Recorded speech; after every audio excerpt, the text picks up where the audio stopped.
کے اس بچے کے کان کے نیچے بجا دیا تھا اور پھر اس کا بوم پر اسکول کے آخری سرے تک گونجتا چلا گیا تھا۔ ہیڈ ماسٹر صاحب جتنے ظالم ہیڈ ماسٹر تھے اتنے ہی شفیق ماموں ثابت ہوئے تھے۔ اسے اسکول سے بے دخل کر دیا گیا تھا کیونکہ اس کے بیجا تشدد کے شکار ہونے والے دیگر بچوں نے بھی صدائے ارتجاع بلند کر دی تھی۔ وہ مزاجاً ذرا چڑچڑی واقع ہوئی تھی اور اکثر ہی حالات کا بدلہ ان چھوٹے موٹے شیطانوں سے لیتی رہتی تھی، جس کا نتیجہ آج اس نے بھگت لیا تھا۔ نسیم بیگم اکثر اسے کہتی تھی کہ اپنے غصے کو کنٹرول کرنا سیکھے، لیکن یہ اس کی بس میں نہیں تھا۔ وہ غصے میں بالکل نسیم بیگم پر ہی پڑی تھی۔ جب انہوں نے آج تک اپنا غصہ ضبط کرنا نہیں سیکھا تھا تو وہ کیسے سیکھ لیتی؟ اب وقت سے پہلے گھر پہنچنے پر اسے نسیم بیگم کے سینکڑوں سوالوں کا جواب بھی دینا تھا اور پھر جاب چھوٹ جانے پر ایک لمبا لیکچر بھی سننا تھا۔ یہ سب سوچ سوچ کر اس کا سر ابھی سے درد سے پھٹنا شروع ہو گیا تھا۔ اپنے لمبے چوڑے بیگ سے خود کو بارش سے بچانے کی بیکار سی کوشش کرتے ہوئے وہ پانی سے بھرے راستے پر چھپ چھپ کر کے چلتے ہوئے ساری دنیا سے خفا لگ رہی تھی، جب راستے میں آتے پانی سے بھرے گڑھے میں اچانک ہی اس کا پیر اٹکا اور وہ جنگل کی طرف گرتی چلی گئی۔ نہ جانے وہ کس چیز سے ٹکرائی تھی، اس نے توجہ نہیں دی تھی۔ سخت جھجھلٹ، شرمندگی اور غصے میں اس نے چہرہ بارش کے پانی سے بچانے کے لیے اس پر دونوں ہاتھ رکھ لیے اور گہری گہری سانس بھرتے ہوئے ساتھ ساتھ رونا بھی شروع کر دیا۔ میں منحوس ہوں، الو کی پٹی ہوں، زندگی میں غم ہوتے ہیں لیکن میرے غموں میں زندگی ہے۔ مجھے پیدا ہی نہیں ہونا چاہیے تھا، کیا فائدہ ہے آخر میری اس دنیا میں آنے کا؟ زندگی ختم ہو جا رہی ہے لیکن ذمہ داریاں ختم نہیں ہو کے دے رہی۔ کیا دنیا کی ساری آزمائشیں صرف امیروں کے لیے ہیں؟ اگر ایسا ہی تو غریبوں کا دنیا میں کیا کام؟ وہ دین کی بھی فکر کریں اور دنیا کی ٹینشنز بھی ختم نہ ہو۔ کاش کہ کوئی جانور آ جائے اور مجھے کھا پی کر ڈکار جائے۔ ایسی زندگی سے تو جانور کی ڈکار بننا بہتر ہے۔ کیچڑ میں پڑی وہ اٹھنے کی کوئی کوشش کیے بغیر ہی نان سٹاپ شروع ہو گئی تھی، جب قریب سے آتی عجیب سی آواز پر وہ جھٹکے سے اٹھ بیٹھی۔ واہ میرے مولا! الٹی سیدھی دعاؤں پر اتنا کوئن ریسپانس! میری تو عادت ہے فضول بولنے کی، ابھی میری عمر ہی کیا ہے؟ اور بامشکل اٹھ کر اپنے کپڑے جھاڑنے کی بے تکی سی حرکت کرتے ہوئے کمرین نے آنکھیں سکڑا کر ہاتھوں کا چھبا بناتے ہوئے اطراف کا جائزہ لیا۔ وہ اپنے بیگ کی تلاش میں تھی لیکن نظریں اس وجود پر ساخت ہو گئی تھیں جو چت پڑا اس ماحول کی دہشت میں اضافہ کر رہا تھا۔ خوف کی ایک سرد لہر کمرین کو اپنی ریڑھ کی ہڈی میں محسوس ہوئی تھی۔ وہ تیزی سے چند قدم پیچھے ہوئی اور پھر کسی چیز میں پیر الجھنے پر دوبارہ گر گئی۔ جس چیز سے اس کا پیر ٹکرایا تھا وہ اس کا بیگ تھا۔ تیزی سے اپنا بیگ اٹھا کر وہ 6.5 فٹ کی وہ چڑھائی چڑھنے لگی جو روڈ کی طرف جاتی تھی، لیکن اسے اپنے قدم دوبارہ روکنے پڑے تھے۔ اس شخص کی کراہوں کی وجہ سے اس وجود میں زندگی کی آثار دیکھ کر کمرین کو اپنا سانس بھی پرسکون ہوتے محسوس ہوئے تھے۔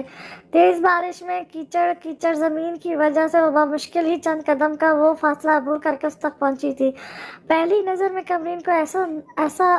کمرین کو اتنا اندازہ تو ہو گیا تھا کہ وہ کوئی رئیس زادہ ہے۔ اس کا قیمتی 3 پیس سوٹ کیچڑ میں بھی چمکتی ہینڈ واچ اور مٹی کے سوندھی خوشبو میں رچی قیمتی سینٹس کی خوشبو کمرین کو کافی بھلی لگی تھی، لیکن جھپکا کر مناظر واضح دیکھنے کی کوشش کرتے ہوئے کمرین نے بطور اس کا جائزہ لیا۔ خون میں لت پت وجود دیکھ کر اسے خجلان ہونے لگی۔ وہ تیزی سے اٹھ کر مڑی ہی تھی کہ اس کا پیر کسی کی گرفت میں آ گیا تھا۔ کمرین نے گڑبڑا کر دیکھا تو وہ اس شخص کا خون آلودہ ہاتھ تھا۔ یوں لگتا تھا اس مرتے ہوئے شخص نے اپنی تمام ہمت مجمد کر کے اس کے پیر کو پکڑا تھا، شاید وہ اسے روکنا چاہتا تھا۔ میں مدد مانگنے جا رہی ہوں، تھوڑے فاصلے پر میرا محلہ ہے، میں لوگوں کو تمہاری مدد کے لیے لاؤں گی، اکیلے میں تمہاری کوئی مدد نہیں کر سکتی۔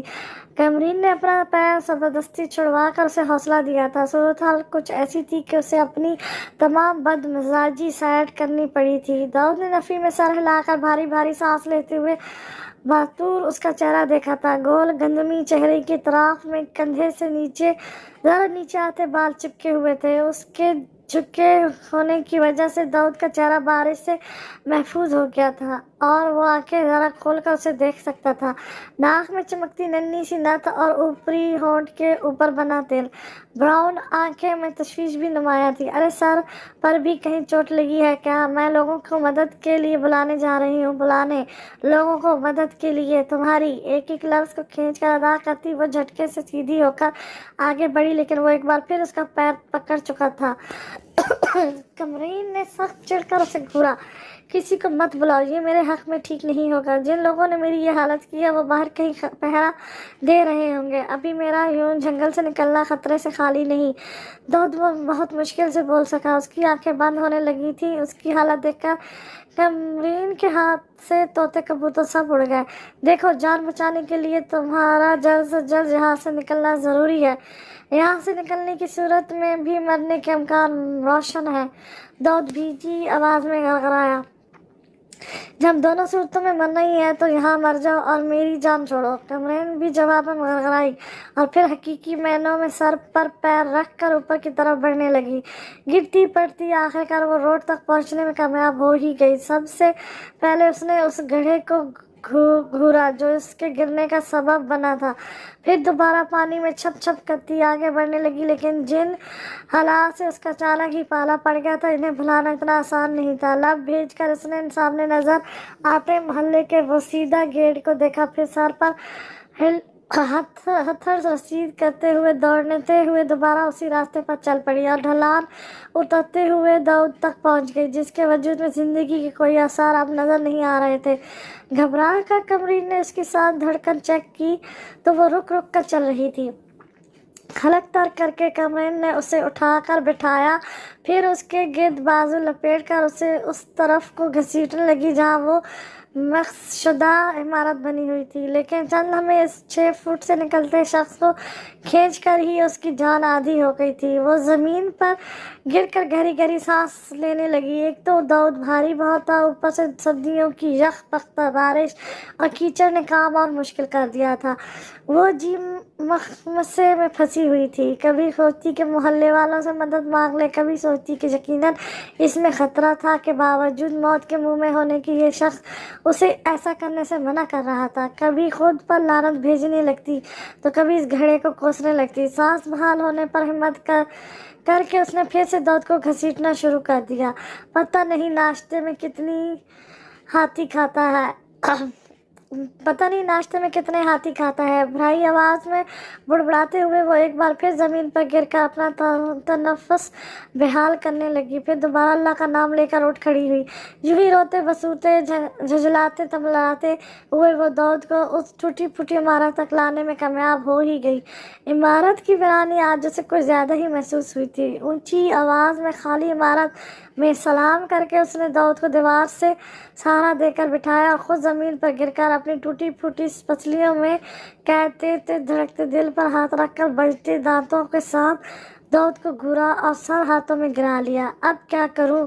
خوشتے پوچھتے ہوئے اسے رونا آنے لگا۔ دودھ کے قریب ہو کر کمرین نے بطور اس کا جائزہ لیا۔ بارش کی وجہ سے خون کافی حد تک چہرے سے صاف ہو گیا تھا، پھر بھی کچھ سرخی اور کیچڑ چہرے پر لگا ہوا تھا۔ جب ہی ذرا جھجکتے ہوئے کمرین نے اپنے زرد دوپٹے سے اس کا چہرہ صاف کیا تھا اور نقوش واضح ہونے پر بے ساختہ ہی اس کے لب سکڑے تھے۔ اتنی بری حالت میں بھی وہ جو شخص اتنا اچھا لگ رہا ہے وہ اچھی حالت میں تو قیامت ڈھاڑتا ہوگا، دل میں سوچتے ہوئے کمرین نے بے وجہ ہی جھپٹ کر اس کے ایک ہاتھ میں لپٹی رسی کھولنی شروع کر دی۔ باندھنے والے نے باندھے تو دونوں ہاتھ ہوں گے، مگر کچھ زور آزمائی کے نتیجے میں اس کا ایک ہاتھ اس حد تک آزاد ہو چکا تھا کہ وہ اسے استعمال کر سکتا تھا، لیکن رسی کا دوسرا سرا اب بھی اس کی کلائی پر مضبوطی سے لپٹا ہوا تھا۔ اس کے ہاتھ پیر کھولنے میں ہی کمرین کو آدھا گھنٹہ لگ گیا تھا۔ مضبوطی سے بندھی وہ گیلی رسی جان کا وبال ثابت ہوئی تھی۔ اس کام سے فارغ ہونے کے بعد ایک بار پھر وہ سر ہاتھوں میں دے کر سسکی، پھر یکدم سنبھلتے ہوئے دودھ کو زمین پر لٹا کر اس کے دیگر زخموں کا جائزہ لینے لگی۔ کپڑوں کی حالت دیکھ کر لگتا تھا کہ اس کے جسم پر خاصا تشدد کیا گیا تھا۔ سردی اور پریشانی سے اس کی جان ہوا ہو رہی تھی۔ وہ اس خستہ حال عمارت میں ایک مرتے ہوئے شخص کی